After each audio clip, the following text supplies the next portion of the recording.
Paz do Senhor Jesus, tudo bem? Hoje estamos no terceiro vídeo da nossa série de 4 vídeos deste mês de fevereiro, que é sobre descobrindo o meu chamado. Como eu tenho sempre falado, esse vídeo faz parte do grupo Débora do século XXI, que é um grupo de WhatsApp voltado para mulheres, aberto para todas as mulheres de todas as denominações que queiram participar. Esse grupo de WhatsApp é liderado por mim, tá bom? Ava Benoni. E todo mês nós temos um estudo. Eu disponibilizo no grupo a apostila do estudo, e aqui no meu canal do YouTube eu coloco o vídeo, 4 vídeos sobre o estudo, para que você possa assistir com calma, meditar com calma, estudar com calma, tá bom? E no seu tempo. Então, hoje é o terceiro vídeo da nossa série de 4 do mês de fevereiro, descobrindo o meu chamado. Como eu tenho falado e repito, descobrir o chamado, essa série de vídeos não é uma receita certinha de bolo, de como você vai fazer e vai descobrir o seu chamado, não é. Aqui o que eu tenho trazido são alguns versículos, textos, tudo com embasamento bíblico, para que você possa entender que é importante sim descobrir o seu chamado, mas é mais importante estar presente na obra, estar trabalhando no seu ministério, na sua igreja, mais importante do que você querer saber especificamente para o que Deus te chamou. Porque à medida que você trabalhar, à medida que você cooperar, naturalmente Deus revelará o chamado dele para a sua vida. E hoje eu irei falar sobre 3 lições sobre o chamado de Deus na Bíblia. Aqui estão 4 histórias bíblicas que nos ajudarão a entender o chamado de Deus mais profundamente. Cada um deles ressalta o princípio da preparação. Primeiro, Deus chama pessoas fracas e incapazes para Ele. Êxodo capítulo 3, versículo do 1 ao 8. A vida de Moisés pode ser dividida em 3 sessões únicas. Nos primeiros 40 anos, Moisés passou aprendendo no Egito. Os próximos 40 anos são gastos cuidando de ovelhas. E, finalmente, os últimos 40 anos foram gastos no deserto. Observe que nos 3 lugares, Deus estava preparando Moisés. A experiência da sarça ardente, um evento notável em que Moisés é confrontado pela presença do Senhor. E aí é que vemos o chamado de Deus para que ele seja um líder. Moisés sentiu-se inadequado, incapaz de cumprir a missão de Deus e provavelmente com medo dos egípcios. A rotina normal havia se estabelecido para Moisés. Uma nova responsabilidade eleva seus sentidos de inadequação. Ele não tem um talento para falar e as ferramentas necessárias para liderar. Deus resolve as 2 questões na vida de Moisés. E este homem se torna o porta-voz de Deus para o povo de Israel. Deuteronômio capítulo 5, versículo 23 a 27. Número 2. Deus chama todas as pessoas à obediência e à fidelidade. 1 Samuel capítulo 3, do 1 ao 10. O chamado de Deus veio a Samuel quando ele era jovem e antes mesmo de conhecer o Senhor. O significado do chamado de Samuel é que, naquela época, a palavra do Senhor era rara. O Senhor usou o ministério de Samuel de maneiras estratégicas para apontar os olhos de Israel para o Messias que viria mais tarde. 1 Samuel capítulo 3, do 20 a 21. O que mais impressiona no chamado de Samuel é que ele respondeu ao chamado de Deus com uma declaração simples: fale, pois seu servo está ouvindo. Que possamos responder da mesma maneira, seja lá o que Deus nos pedir para fazer, e em qualquer idade que Ele nos chame para fazer. Número 3. Deus chama seu povo para falar a verdade nos tempos sombrios. Isaías capítulo 6, do 1 ao 8. O rei Uzias era rei de Judá por cerca de 52 anos. Ele foi um dos bons reis de Judá. No entanto, Uzias falhou em honrar ao Senhor, segundo as Crônicas, capítulo 26, do 16 ao 23. Deus o julgou com lepra. Em meio a esses dias difíceis e sombrios para o povo, Deus levantou um líder, o profeta Isaías. Para Isaías, seu chamado foi em um culto. Isaías reconheceu o estado de sua iniquidade pessoal e sua indignidade em pregar, mas Deus o restaura e o prepara para o serviço. Isaías responde: eis-me aqui, envie-me. Deus usa Isaías por mais de 50 anos de ministério, permitindo-lhe escrever o livro de Isaías e preparar Israel para confiar no Senhor, quando eles entraram no cativeiro babilônico, em 586 a.C.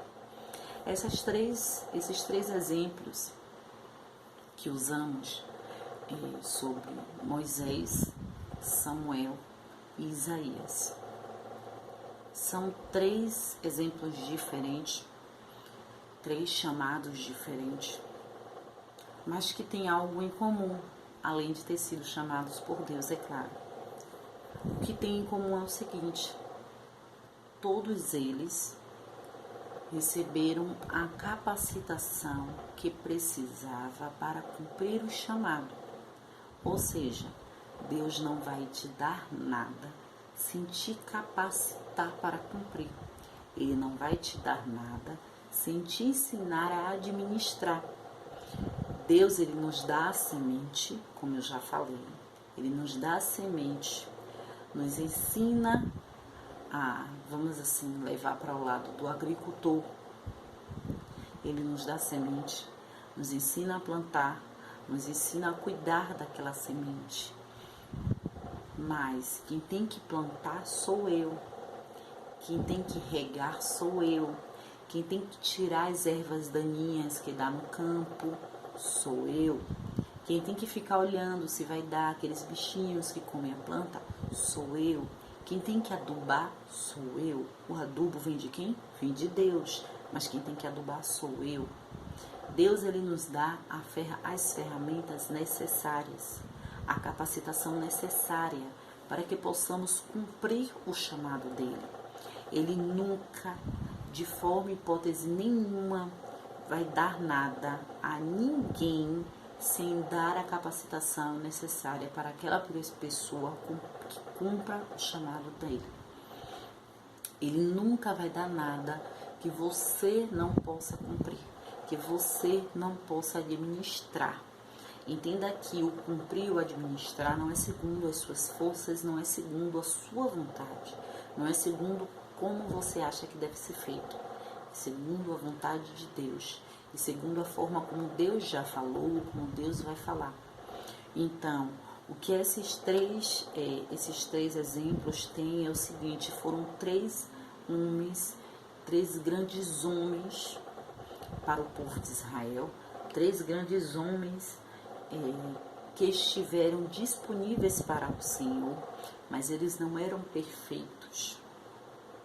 Eles tinham suas fraquezas, eles tinham suas imperfeições, né? Moisés, que tinha acabado de matar um egípcio e por isso fugiu do Egito com 40 anos de idade.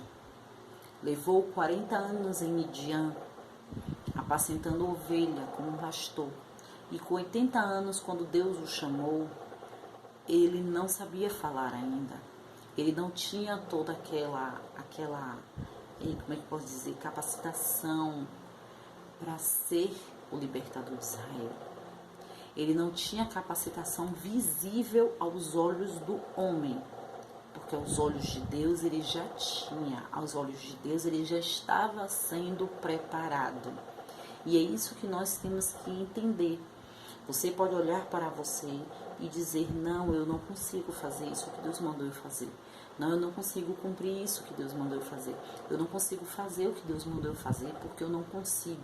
Porque eu tenho as fraquezas que me impedem, porque eu tenho algumas coisas na minha vida que não vão deixar fazer, porque eu não sei falar, porque eu não falo bonito, porque eu não sou. Não interessa. Quais são as suas listas de fraqueza? Qual é a sua lista de fraqueza? Qual é a sua lista de defeito? Que se teve um homem que mais fez lista de defeitos e mais deu desculpa para Deus para não cumprir, foi Moisés. Pode ler a história de Moisés. E no entanto, ele foi o grande libertador de Israel. E no entanto, como ele não houve depois dele. Então assim, se coloque à disposição da vontade soberana de Deus e Ele vai te mostrar que Ele tem te capacitado para cumprir o que Ele já determinou. Se coloque à disposição. Samuel foi a mesma coisa. Samuel era tão jovem, vamos dizer assim, de certa forma, desacreditado, porque ele não era filho de sacerdote, né? No entanto, os filhos de Eli andavam profanando o templo. No entanto, Eli, que era o sumo sacerdote, já não ouvia mais a voz do Senhor. E então Samuel teve o seu chamado, sem nem bem ter conhecido a presença do Senhor. Então, você perceba que, independente do seu defeito, da sua fraqueza, da sua situação, de onde você veio, como você nasceu, se Deus ele te disse que Ele vai fazer na tua vida, esteja disponível, porque Ele vai fazer na tua vida. Você só precisa estar disponível e procurar se capacitar dentro do que você pode se capacitar. Com Isaías foi a mesma forma. Isaías no capítulo 6, ele diz, no seu livro ele diz: no ano da morte do rei Uzias, eu vi o Senhor assentado. E quando ele viu o Senhor, ele disse: ai, meu Senhor, porque ele sabia que ninguém via Deus sem morrer. Eis que sou homem de língua impura, e habito no meio de um povo de puros lábios. Então Isaías sabia do pecado dele. Isaías sabia. Isaías nasceu dentro do sacerdócio dos levitas, mas Isaías sabia que ele não estava em linha com a vontade de Deus. Mas Deus se revelou para ele de forma tão grande, de forma tão notória, que quando Isaías viu, e não tem como você ver ao Senhor em uma teofania, e o Senhor se revelar para você, e você não mudar de vida. Então, a partir daquele momento, Isaías simplesmente disse: eis-me aqui, envia-me. Então o anjo, Deus manda um anjo tocar com a brasa de fogo nos lábios de Isaías. Os lábios de Isaías é purificado quando o Senhor pergunta: a quem enviarei? E quem há de ir por mim? E Isaías, naquele momento, ele simplesmente se disponibilizou. Ele não parou para falar: eu não sei falar. Eis-me aqui, envia-me. Então assim, que você esteja disponível. Independente se você já sabe, é o que eu sempre tenho falado, se você já sabe, se você não sabe qual o seu chamado específico. Esteja disponível para o que quer que Deus queira fazer na sua vida. E você verá a glória de Deus. Amém? Te encontro na próxima semana.